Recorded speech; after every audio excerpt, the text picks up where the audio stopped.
It is Friday, March 6th. I'm Geoff Schwartz. That is Matt Ford. This is Geoff Schwartz of Smart, presented by DraftKings. The crown is yours. Matt, I just want to talk football with you and life with you. It's been a while. Glad to be back. I don't think we've Yes, done one of these with me and you since the Super Bowl. How you doing, buddy? I'm doing good, man. It's great to see you. How have you been? How was Mexico? I mean, I'm live betting women's college basketball at 11 a.m. on a Friday. What can be better than that? It is I the ju- off season.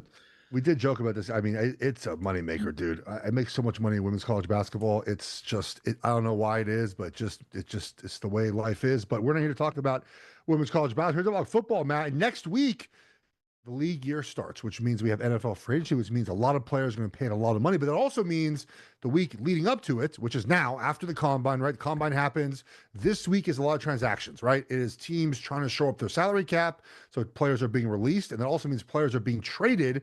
And we have had a couple trades in the NFL that feel pretty seismic, which it does feel like, Matt, with the younger general managers now, we get a lot more trades. When we were kids, Mm. there also was a salary cap for part of our youth. But then there's also just as it expands and there's more money involved and there's higher cap numbers and all these different ways to work things. The guys have figured out new ways to do stuff. The younger general managers, man, they make a ton of trades now, and it's kind of fun for us as fans to watch this happen in real time.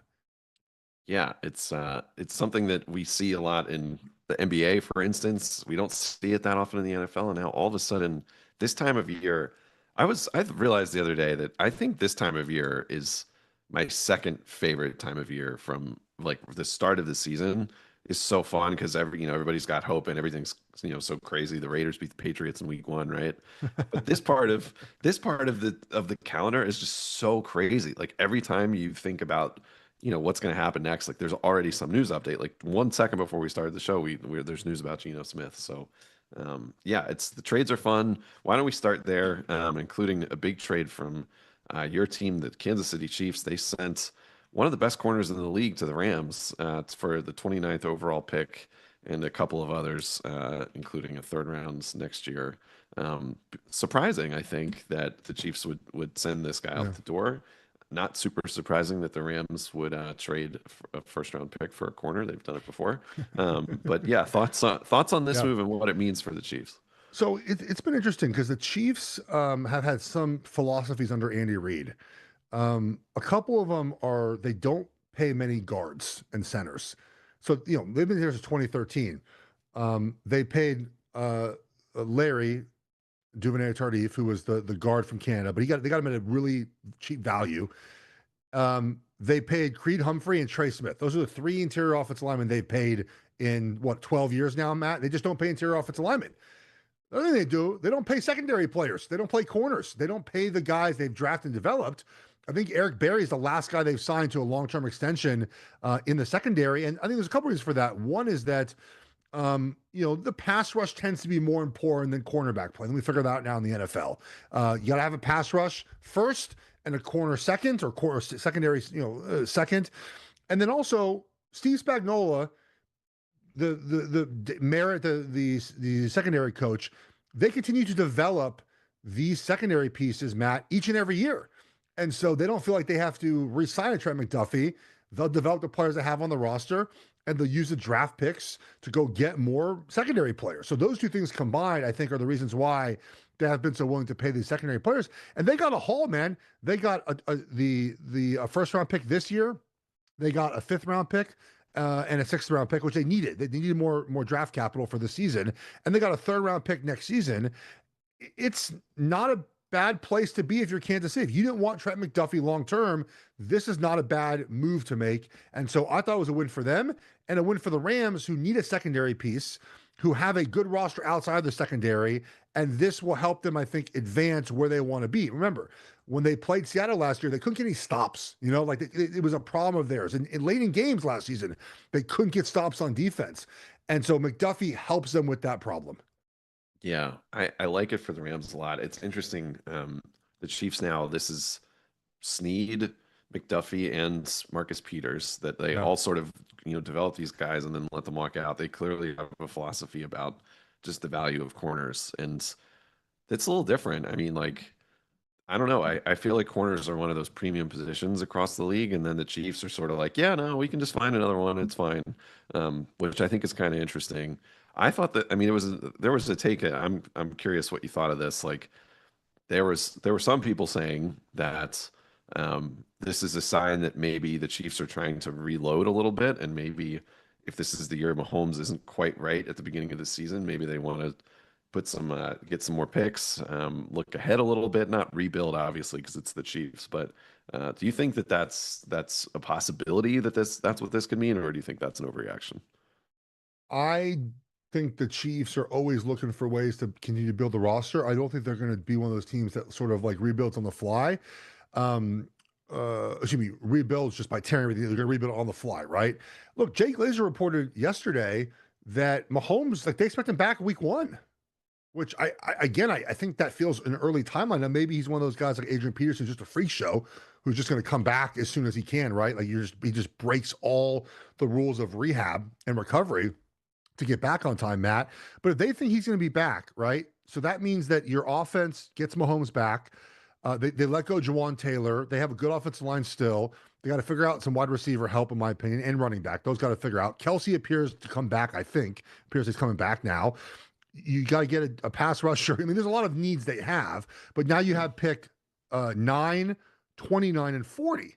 So you can address some of Pretty those good. needs, and you have now a bunch of cap space. They redid everyone's deals, so they have an ability to now attack free agency and the draft with enough capital. Like, is Trent McDuffie the difference between a championship or not? I think that's a fair question the Chiefs are asking themselves, and I think the answer is probably no right now. Right, the answer is no.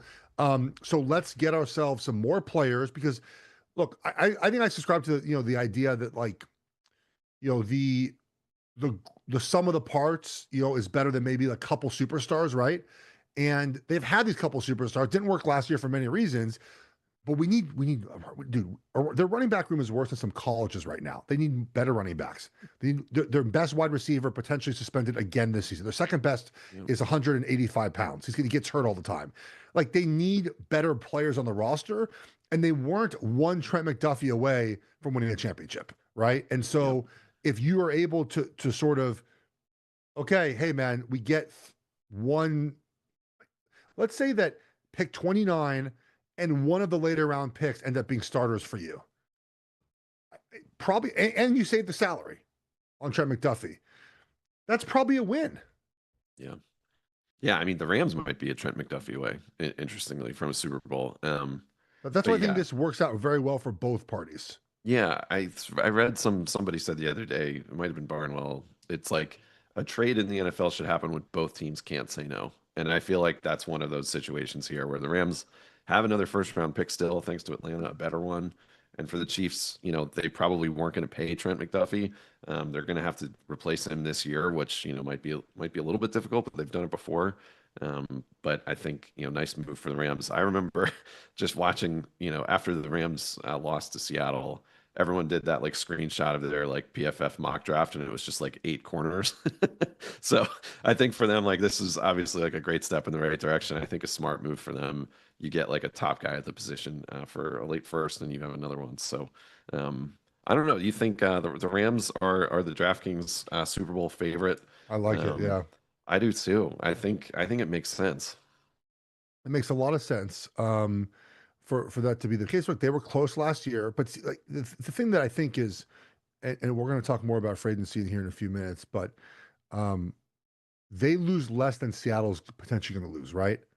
Yep. Like, see, it feels like Seattle sort of just they got it right with. We talked about this at the end of the Super Bowl, Matt. Like, what if Darnold is 15% worse next season? Yeah. I Which is mean, very likely because pretty likely. Clint Kubiak's gone, right? We saw what happened with the Lions, where the Lions were just slightly worse with Ben Johnson being gone, and that Yep. slightly worse just made them bad enough to not get to where they want to be. This feels so. The Rams are going to with McDuffie, with they're going to be better, I think, right? Like so. That's why I think that it makes sense for the Rams to be the favorite right now. Yeah, and also the Rams, everyone thought the Rams were going to lose like their whole coaching staff again, and they didn't. Like it's kind of interesting. Shula's still there. The quarterback coach now, the offensive coordinator's name I won't even try to say is still there. Like Shieldhouse, they, right? yeah, they didn't lose. I mean, they lost LaFleur, but like they have pretty good continuity. Stafford seems like he's, there was that minute where people thought maybe his career was over. He's obviously, had a great season. They'll still have, Puka and Adams. Like they still have their entire team. Like they're not Yeah, really losing anyone, and they're going to get a chance. I mean, top of the first round, like they could go a lot of different directions with that early pick, or trade it for somebody else.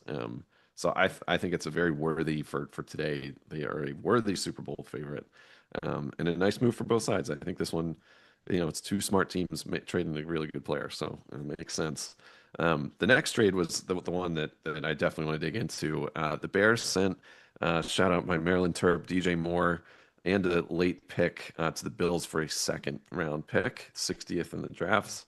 There's some guarantees that make this even more expensive for Buffalo, just in how yeah. they're going to pay out the big contract that Moore signed on Hard Knocks. If you're watching that season, yeah, what'd you think of this? I think this one is a bit more polarizing. I think. There is, by the way, Commanders breaking news.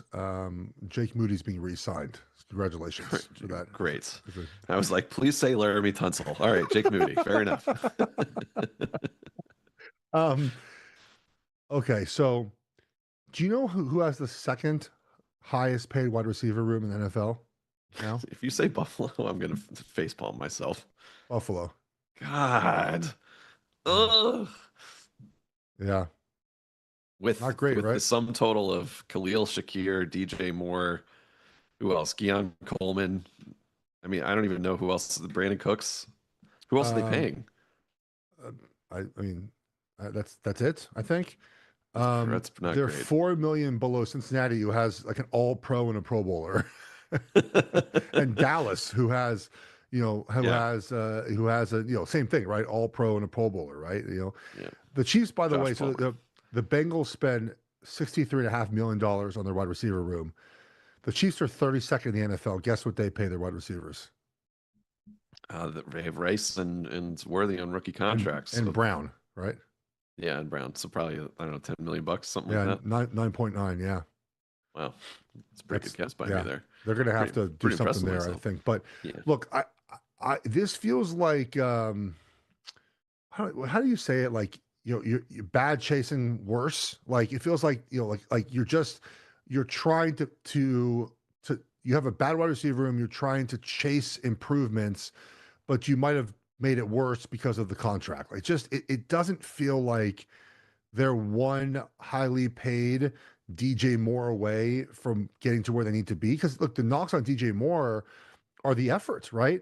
Like I feel like this is a bad team to like not give effort on. Like, can you imagine Josh Allen like running around doing a Josh Allen play and DJ Moore? Look, this happened with Caleb Williams last year. DJ Moore just like doesn't give full effort.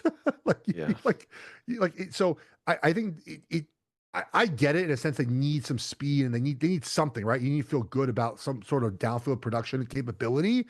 But to pay him, they guarantee his money up to 2028 now in this after this trade. They give him man, it just feels like the Bills are chasing this wide receiver room to make it better. And I don't know if they're to be honest with you, I just have not liked what Buffalo has done this offseason, Matt. I just I hear Joe Brady talk and he talks about like things on offense.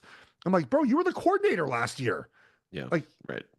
I mean, I guess McDermott can have final say on like roster decisions, but like it sounds like the things you're talking about are things that you are in charge of is the OC.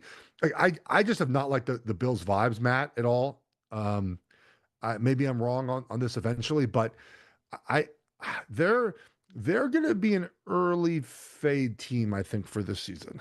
Interesting. Yeah, I think this one is like a real Rorschach test on DJ Moore. Like he last year he had fewer receiving yards than Colston Loveland. He had fewer receiving yards than Trey Tucker. He had fewer receiving yards than Khalil Shakir. So he was 50th in the league. So whether he's a true number one or not, I think he's like one of those guys that sort of feels like he can be when he has those moments like that crazy catch against Green Bay. Maybe that wasn't the right offense for him, but it's a Ben Johnson offense. Like I don't know if it was, oh, I have trouble sort of like getting open and off schedule plays. Like that's not going to be any better in Buffalo. it's a big trade, and I think Buffalo just sort of was like, hey, we need obviously like a true number one. We need a guy who can get open. And I don't, maybe they found it, but it's a pretty expensive price, um, to pay for DJ Moore. The question I guess would be like, well, who else could they have gotten? And that I don't know, but it feels like a big swing to do early. Yeah, It felt a little bit like a desperation move and a little bit like a Twitter GM move, yeah. where it's like, well, we need a wide receiver. Like, who can we go get? Like, oh, this guy's like, he's like an 87 in Madden. Let's go get him. Like, you know what I mean? Like, it didn't feel Yeah. like a move like the Chiefs or Rams or whoever would make. It feels like a move that a team that's a little desperate would make. And they are desperate to do something different, right? Look, the other thing that sort of the test on him is I saw people tweeting this out. They're absolutely true. Is like people are like they got number one wide receiver. He's not really been number one receiver. Like, I mean, in name only he has, but like in actual production, he's not been number one wide receiver. So now you're hoping that he's number one wide receiver. Oh man, I don't love it, buddy. I just don't like it. I mean, it's what it is at this point for Buffalo, but not my favorite offseason so far. Um, let's get to Max Crosby quickly Yeah, I mean, because this is maybe looping it back in with the Bears, because the Bears now. I just want to point out the Bears' skill players, their top highest paid skill players are Swift and Cole Kmet, and Cole Kmet might not even be on the team much longer. So really interesting offense that they uh, have there. you know what I'm going to tell you right now. I think we will be betting every Colston Loveland over next season. He's going to be probably, if I had to guess, 950 and a half. I bet he's more. You He think had he's such a over for a huge tight end? playoffs. You think over 1,000 for a tight end? Yeah, I bet. Let me Like see if they like have that yet. 1,000.5? I think he's going to be he's going to be like this fantasy number two I tight mean, end they this put year. like So I think Amon-Ra everyone's St. going to be Brown in at on like it. 1,100. Like we're gonna have Colston Loveland like at that number, like a number like that. Oh, this is funny. They already have DraftKings has a, DJ Moore receiving yards prop, and that's the Oh, only can I receiving guess? yards. Yeah, please. Uh 725 and a half. Dude, 724 and a half. Amazing Seriously? handicapping there. Yeah, I swear. That's incredible, I dude. literally have no I'm watching women's college basketball. I have no idea. I'm not on DraftKings right now. Um that's that's crazy, bro. Yeah, that's I pretty telling. I Like mean, everyone's gonna be hitting that over too. well, there's it's funny when you spend so much time doing this stuff. Like, I wonder if my wife thinks to herself when she's at her day job. Like, I wonder what my husband's doing right now. I'm just looking at odds all day. That's like I'm just staring at my computer screen. I'm looking at stuff all day. I mean, that's Matt. We've done this exercise though for 5 years in a row now. Like we've done the this prop exercise. I can sort of guess where the numbers are at. I mean, that's sort of where that's like a low wide receiver starter is around 750, 725, right? That's like maybe I remember Cup last year got to like 675, Yep. like that because people hammered his under a lot. So, um, but let's get to Max Crosby quickly here. Yeah, so the rumor is that he's that trade is going to happen. Maybe by the time people have heard a lot of this, he's definitely on the block. There's rumors that it's going to be a first round pick and maybe a second first round pick, but definitely first round pick plus another high pick. What do you think of this? I mean, I'm there's a lot of ways to skin this one, but I'm curious what jumps out to you.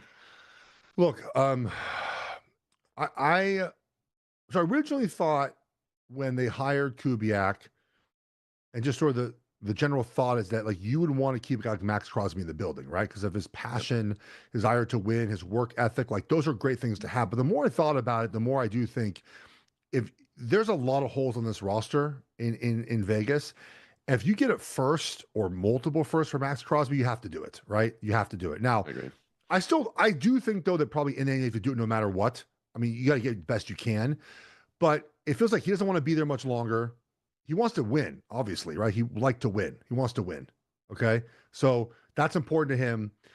I don't know where the right place is for him. Chicago, Philly. I'm sure Philly's going to call. Um, like I'm sure there's, supposedly everyone but the Jets called this year for him. Um, but obviously Chicago, you know, they they could use him and they have a chance to win now. And I think Crosby would fit well in Chicago with the way his attitude, his style of play. Imagine sort of pairing like the Joe Tooney offensive line, you know, captain leadership with like a Max Crosby. Like that would be a great pairing, right? On both sides of the ball. I would do it if I was Chicago. Obviously, the package would be good enough for the Raiders to want to do this, but it does feel like he's on the move very quickly. Yeah. I think for Vegas, like I don't I think for any non-quarterback, if you're getting two first round picks, like there's maybe what three or four exceptions in the whole league where if you're getting two first round picks to just about anyone, you're going to say yes, especially for them. Like if you're going to be getting Mendoza, who, I think we all think is probably going to be good, but isn't, this isn't Andrew Luck coming out of school. Like there's some possible, it's not a slam dunk. I would think that, you could maybe just have a pretty terrible defense and figure it out. And in the meantime, like I would love to have a second first round pick to go get like, a great left tackle or something, or, a first round and a high second round pick to go grab like a really good receiver. Like you Yeah, need to put him in a good position because A, you have an offensive coach, and B, like we just see it with these quarterbacks now. Like if they're not good right away, it doesn't really work out. Like JJ McCarthy's career just like might be over. Michael Penix's career just might be over. And like that, I mean, they were drafted 2 years ago in the first round. That was unheard of about 5 years ago. Like you said about the young GMs, things just sort of happen quicker now. So you need to hit the ground running with your quarterback. And like it's you're not gonna win the AFC West next year. Like you know what I mean? Like there's just too many good teams. There's too much of an uphill battle. Give yourself a chance. And I think in the meantime, if Max Crosby is an amazing player for the right team, he could be some teams probably are a Max Crosby away from the Super Bowl, but he was certainly not for the Raiders. Like, and he didn't help the correct. Raiders that much last year, even though he played almost the whole season. So I, I think it makes sense. again, I've gone to the point where like, I think that I used to probably believe that keeping a guy like that is more important than sort of like trying to build your roster in the end. Yeah. But certainly the idea is either Super Bowl or not. Like those are your two choices, right? Yep. And if you're not going to make a Super Bowl, then why keep a guy like Max Crosby? Like they're so far away from making a Super Bowl. Why would you keep Matt Crosby? So I'm with you on that. I think that a trade makes the most sense. We'll see who ends up being. I mean, the Cowboys have been rumored. They need a pass rusher in the worst way as well. So kind of Hilarious. curious to see like who ends up with obviously getting this player who should help anyone he's going to be with. All right, let's take a quick break. We'll be back in a second.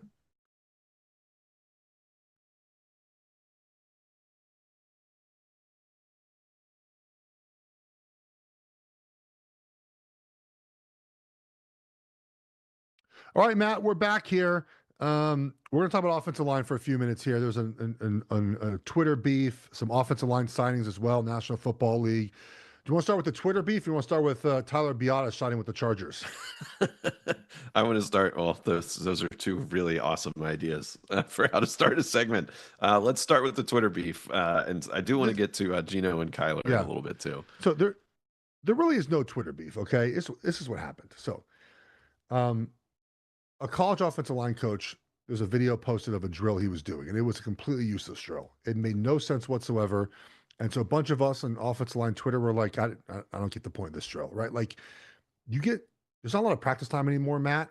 And so you need to spend as much time as you can working on drills that you can take to the field, right?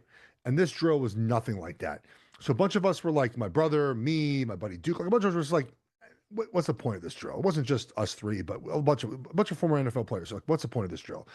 And man, we got attacked. And the offensive line coach of South Carolina. And like, I get it. You're defending yourself. Put out a video of like the drill and then a piece of film that looked nothing like the drill as well. So we kind of pile on that as well. It's just so funny to me, Matt. This is social media, and we'll talk about more social media in a few minutes too. Like the idea that I said nothing about the coach, the program, the players. I just said, hey, I just think this drill is kind of useless, bro. And you would think that I called South Carolina the worst program of all time and their coach a buffoon who never coached the position ever in his life. I was just critical about one thing.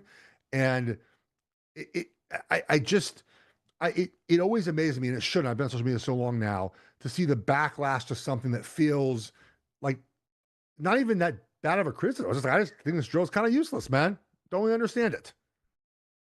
Fair enough, man. I mean, it's people get pretty fired up. I mean, I found this. I don't know if you addressed this after the Super Bowl on another show, but um, there's the offensive line discourse online Not is great. really spicy, man. Like the Will Campbell takes were all over the place in after the Super Bowl. Like even you and Mitch sort of disagreed on like what the big problem was. Like everybody has like different takes Yeah, on. Mitch was. It's just funny because Mitch was like the outlier on that. Oh, that's one thing too about this whole like Twitter thing with offensive line thing is there was this offensive line coach like at like a Division like two school who was like telling my brother that he didn't know what he was talking about. He's not a coach. I was like, what? What? The Talking about four-time All Pro yeah, like a Hall of Fame player. Yeah. doesn't know what he's talking about. Um, that type of stuff just blows my mind. Like I try to do my best to sort of stay in my lane when it comes to discussing like I don't really go out of my way to talk about like the intricacies of quarterback play or defensive backfield alignments. I just talk about what I know, offensive line play. And like that's something that I feel like I'm qualified to talk about. My brother is certainly more qualified than me to talk about it. And the backlash from that is crazy. You know, Mitch and I actually we disagree on the Will Campbell thing. He was sort of in the minority of the way he felt about it, which I mean that's fine, obviously. But we were on we were on two different sides on that one, which I thought was pretty interesting. But you know, look, we both have opinions. No one's really wrong per se. We just thought differently on that situation. On this one, most of the entire offline community was in one support. And then of course, all again, like the coaches came at us, and it's like I'm not we're not talking down about you as a coach or you as a person or you as a program. The drill was just dumb. It wasn't a good drill. Well, yeah. I mean, I think if you're going to post your practices online and you want attention and then you get it, that's what happens. Um, s- I want to talk before we get to a few big signings and moves. Why don't we talk a little bit about the quarterbacks? So Geno Smith was released right as we started the Yeah. show. Not a huge surprise, but just wow, what a giant turn of events with him obviously being in Seattle and then winning the Super Bowl with Darnold. I don't know. What do you think do you think he's the starter for someone next year? Or are you surprised by the move? I don't think I'm very surprised, but I do think he might have something left. So Geno Smith is a I'm going to put this. He's a good example of sort of like there's a crew on social media that leans very heavily into analytics when it comes to quarterback evaluation. I'm not saying that's a bad thing. And they're like Geno Smith stands. And you know this for years, Yeah, but I have not been. I've been like, do you watch like him play? I know it's Like crazy. it looks and I was right. Seattle let him go and won the Super Bowl.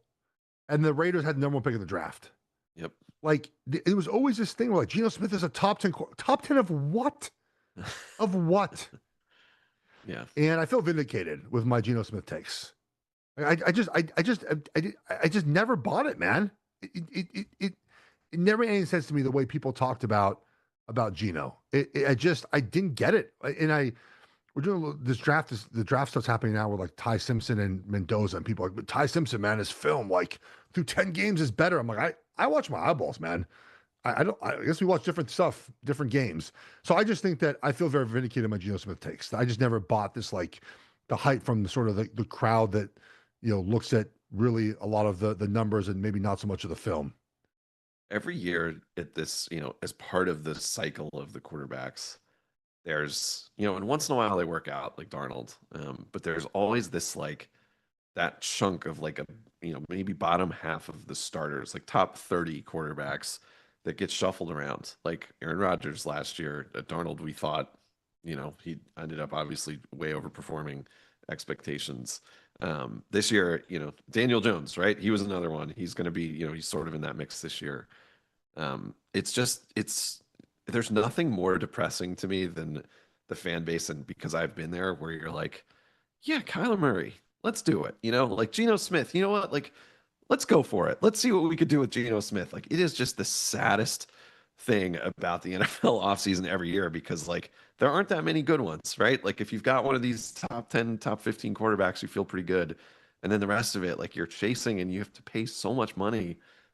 Geno, is going to get like some decent contract somewhere, even if he's a backup. Well, Um, there are teams that probably need him to fill space, right? I mean, there's talk that the Raiders they're obviously not going to sign Geno Smith, but that that basically they want a veteran quarterback, right? There's going to be someone who wants a veteran cornerback, and just Geno Smith will just pop up and be the veteran for. Look, I get his story is great. I'm not knocking his story, the comeback story, but like I never bought it, dude. Never yeah, bought it. totally. How about Kyler? So Kyler is expected to be released. Maybe they'll figure out Yeah, some sort of trade. Obviously, I think people are a little bit more bullish on him, but similar situation where it's just like, yeah, I don't know if this is the guy to win you a Super Bowl, but he's getting linked a lot to Minnesota. yeah. I've He been. also, Yeah. interestingly, could be in that sort of Russell Wilson scenario where he's cut and he's making a lot of money, and you could sign him for basically nothing, which is pretty rare. So curious if you have any thoughts of where he's going to go, and if that could end up working out for somebody. I think he's going to Minnesota, It'd and be pretty cool. I think that um he will be good. I don't know how good the thing about Murray is that he's a little different than some of the other guys. Like he just his physical gifts are there. It's more it feels like it's mental, right, with him. And Yeah, so if you put him in Minnesota with Jefferson, Addison, and Naylor, that offensive line, that run game, that coaching staff, like you're going to get, I think, the best version of Kyler Murray. The only thing, Matt, is that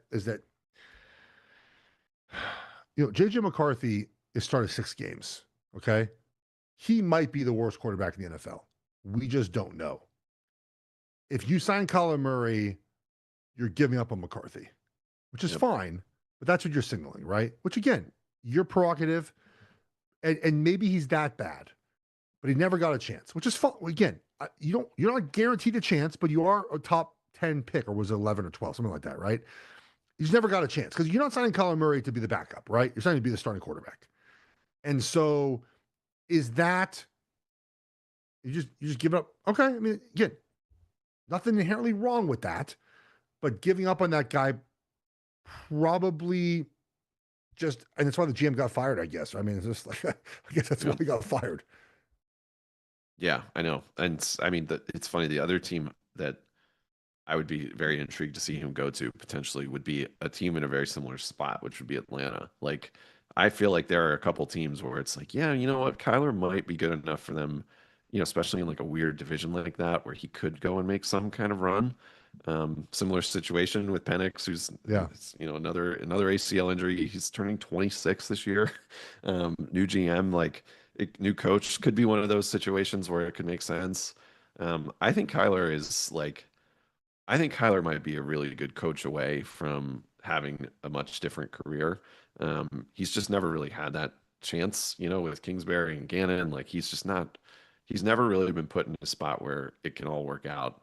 It is a little alarming that Jacoby Brissett came in and turned Michael Wilson into Jerry Rice, and Kyler couldn't unlock either him Yeah. or Marvin Harrison for a full season. But I think that would be a fun, low risk, high reward signing. Like, maybe it's Pittsburgh. Maybe it's one of these teams where it's like, oh, interesting. Like they actually could make some noise. But I still would, I think I buy a little bit more stock in him. Certainly, I'd rather have him than Malik Willis, Yes. who's going to get the bag and everyone's like losing their minds over. Best of luck to whoever signs him. I yeah, he's like 30 million a year, buddy. Buddy, a Yeah. lot of money. Yeah. That feels very Jets-ish. We'll Dolphins, I see. think. I think the Dolphins. It seem like they're in Yeah, on that. Dolphins. Yeah, Yeah. too. I mean, there's all these like quarterbacks that make me sad are going to be out there. All right, we can hit some more offensive line. Why don't we talk Drew Dahmer? Excuse me, Drew Dahlman, Yeah.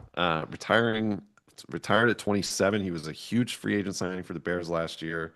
Um, yeah, I don't know, like these surprise retirements.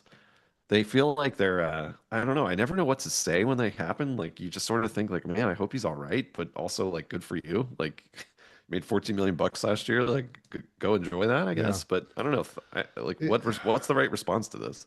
I mean, the right response is I think that guys that retire early, there's obviously they feel like they've reached sort of the end of their time in the NFL, but I mean, it's a probably decision mentally that you're wrestling with, right? At the prime of your career, supposedly at the age he's at, just had a good season with the Bears. You're a team leader, and if look, man, your heart is not into this, don't do it, right? Yeah, And his heart is not into it, don't do it. He might have to give back some money, whatever that happens, but like just don't do it if you're not into it. He's not into it, Matt. So just don't do it. So I applaud him for walking away, especially if he had to give back money. Maybe in a couple years or a year, he feels like he's mentally in a place that he can play football again. But if you're done, and there are guys that are done, the worst thing to do is play ball, man, when you don't want to play ball anymore. I mean, you're just miserable the entire time. So I credit him for finding that strength, Matt, to be done with playing ball. It's hard to do, especially when you're in the glory years. Again, like he's in the prime where sort of those grown man years, right? When he's just sort of like hitting his physical peak. He should be having the most fun playing. He's making money. He's on a good football team now. He's the captain. I think he was captain this season. The center, or maybe Tooney and him were captains. Like it's just a prime spot you want to be in. And I mean, look again, give him credit, man, for just saying I'm done. And I've played my career and I'm moving on. yeah, yeah. Wish him all the best. You want to do a minute on Jawan Taylor here, Let's released do a by the minute on Jawan Chiefs? Taylor, and then we're gonna maybe switch to some non-sports stuff here before we run out of time. Yeah, Um, Jawan Taylor was released by the Chiefs. A couple things here. One is he was much better than he got credit for, and the blame goes to one man for the credit he never gets, Chris Collinsworth, who spent every Sunday for 4 years calling him out for moving before the snap. And yes, the penalties were a huge problem. I'm not glossing over that. The huge problem in penalties, certainly an issue. Um, but much better than we give him credit for. And the Chiefs have a backup plan. They have Jalen Moore, which is good. And the one thing that's interesting is like, for draft, people keep putting the Chiefs with an offensive lineman in the first round. I just don't buy that, because you have Jawan, you have Moore there, or just mean Jalen Moore. But Taylor's going to go sign somewhere. He'll play again. I mean, he can pass protect, right? And people are like, he can't run and block. Well, the Chiefs don't want to run the football. So why do you care about that? He was much better than we give him credit for. I think, what, two-time champion now, right? Um, so really, again, he made a lot of money. I get it. People are like, he made too much money. Whatever, man. It's not your money. Uh, I that's think right. he was worth the money, and I think that he was much better than we give him credit for. Yeah, I'm sure he will land somewhere. Really quick, give me some teams that you've got your eyes on, and then we can switch gears. Give me some like teams you're most interested in for this time next week. Who Well, are you looking NFL at? free agency. Obviously, I think like the Chiefs interest me, right? Because they have a lot of like a lot of money now, because they've restructured. I think it sort of feels like individual situations interest me more. Like what happens with AJ Brown, right? Really Yeah, fascinating me. Look, the that's gonna be free fun. free agency has changed a lot, Matt. Where free agency used to be, I'll put it like, I think you used to get a lot better in free agency. I think now free agency is just sort of filling some holes, because teams mostly re-sign their best players now. You don't, and if not, they get traded, right? You're not getting a ton of like we're one piece away, and this is our one piece, right? But you are going to get a lot of guys that might, get a couple guys here and there that plug a little holes for you, and you feel sort of much better about where you're at. But it's not a ton of free agents that are like, wow, man, this is like a great free agent class. So that's why the AJ Brown, the trade, the Max Crosby trade, like those things to me. Now there are a couple guys, where Trey Hendrickson goes, certainly fascinating to me. Alec Pierce, where he goes, certainly fascinating to me. But like you look at this Yeah, top, like a list, I pulled one up, like that's like it of like guys like I'm really where Quay Walker goes does not interest me whatsoever. You right. know what I mean? Yeah. Like it's one of those years where I just don't, even Kenneth Walker. I don't know. Are you interested in that much where Kenneth Walker goes? I'm not. He's on Seattle anymore. Like I feel like that's the story more than anything else. Yeah. Yeah, Seattle is definitely a big story. I think I agree. I think Hendrickson and AJ Brown's a good call. It seems like he's definitely going somewhere. Um, I think the most interesting thing to me every year is like how teams sort of see themselves. And, somebody is going to go all in free agency, and it's going to be like, oh man, like here come the so and so's. Yeah. Like I'm really interested in I'm really interested in Denver. I feel like they're a team that everyone just kind of forgot about because of how their playoffs ended. I feel like they're a team that might be like, yeah, we are like one or two pieces away. Like we're going to get, I don't know, Alec Pierce and some other piece on offense, like They need a Kenneth running back. Walker. Kenneth Yeah, Kenneth Walker, yeah. Walker could make a lot of sense for them. Like, they feel like a team that could feel really close. A team like Jacksonville, like could they make a big splash? How teams like Dallas and the Panthers and like those teams that are sort of like right there, but maybe feel like they're one or two pieces away, how they sort of view themselves. The other one I'm super interested in, like I'm getting some weird vibes out of San Francisco. Like it feels this Trent Williams thing kind of popping up out of nowhere is a little bit alarming. It just, like all their wide receivers, Juwan Jennings is going to leave. Like it just feels like there's just something going on there that people that they keep winning, but it just seems like with the injuries and all the change there that something's going on. So I'm curious to see how they work out this offseason. I think the NFC West is going to be really different next year. Seattle's going to lose a lot of people, Yeah. and the Rams have reloaded. So I don't know. I'm some. Do you agree with me on San Francisco? Is something weird coming out of there? Yeah, because I think they're sort of I think they have to decide sort of like what they want the season to be. Like, are they going for it? Are they not going for it? Because injuries played a big role in defense. If they get those guys back healthy, man, they're gonna be a much different defense. You get Warner back, you get Bosa back, like they can kind of go for it, right? Yeah, yeah. I Like mean, McCaffrey, like how can you give McCaffrey all those touches? Like, what's your offense look like if right. McCaffrey doesn't get all those touches? I know. Yeah, You know, they're going to get Warner and Bosa back. Like it feels like they could win the Super Bowl, but at the same time, if Trent Williams goes and like a few other things happen, yeah. it's really strange vibes um, out of there. All right, couple All minutes right, left. we're gonna should we? We're gonna take a break and let Yeah, everyone know that we're not talking about sports. So if you want to leave, have a great week. We should probably come back next week, Matt, on Friday to do a free agency recap. We'll see what our schedules yeah, I look think like for so. next Friday. But we're gonna take a break. We're back in just a second. Non-sports topic. I just want to talk about it. Let's do it.